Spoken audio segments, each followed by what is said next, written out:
அஸ்ஸலாமு அலைக்கும் வரஹ்மத்துல்லாஹி வபரகாத்துஹு. தினமும் ஒரு தெளிவு. நரகிலிருந்து பாதுகாப்பு பெறுவதற்கு இஸ்லாத்தில் ஏதாவது எளிமையான வழிமுறை சொல்லித்தரப்பட்டிருக்கிறதா என்ற கேள்விக்கான பதிலை இன்ஷா அல்லாஹ் இந்த ஆடியோவில் அறிந்து கொள்வோம். அன்பிற்குரிய சகோதர சகோதரிகளே, நரகத்திலிருந்து பாதுகாப்பு பெற வேண்டும் என்பதற்காக அனைவரும் முயற்சி செய்கிறோம். இதற்கு மார்க்கத்தில் ஒரு எளிமையான வழி சொல்லப்பட்டிருக்கிறது என்பதை அல்லாஹுவின் தூதர் ஸல்லல்லாஹு அலைஹி வஸல்லம் அவர்கள் சொல்லக்கூடிய விளக்கத்திலிருந்து அறிந்து கொள்கிறோம்.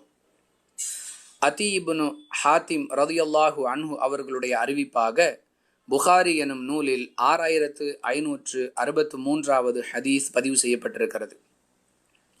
அல்லாஹுவின் தூதர் ஸல்லல்லாஹு அலைஹி வஸல்லம் அவர்கள் ஒரு முறை நரகத்தை பற்றி குறிப்பிட்டார்கள்.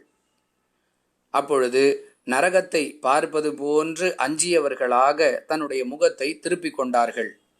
பிறகு நரகிலிருந்து பாதுகாப்பு தேடி பிரார்த்தனை செய்தார்கள்.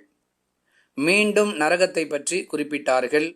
முன்பு செய்தது போன்றே நரகத்தை பார்ப்பவரை போன்று தன்னுடைய முகத்தை திருப்பிக் கொண்டார்கள். பிறகு நரகிலிருந்து பாதுகாப்பு தேடி துஆ செய்தார்கள். பிறகு ஒரு பேரிச்சம்பழத்தின் கீற்றையாவது தர்மம் செய்து நரகத்திலிருந்து தப்பித்து கொள்ளுங்கள்.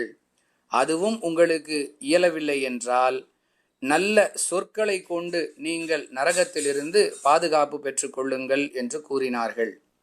அன்பிற்குரியவர்களே, எளிமையான முறையில் நரகிலிருந்து பாதுகாப்பு பெறுவதற்கான வழியை யாரெல்லாம் தேடிக்கொண்டிருக்கிறார்களோ அவர்களுக்கு அல்லாஹுவின் தூதர் அவர்கள் 2 விஷயங்களை கற்றுக் கொடுக்கிறார்கள்.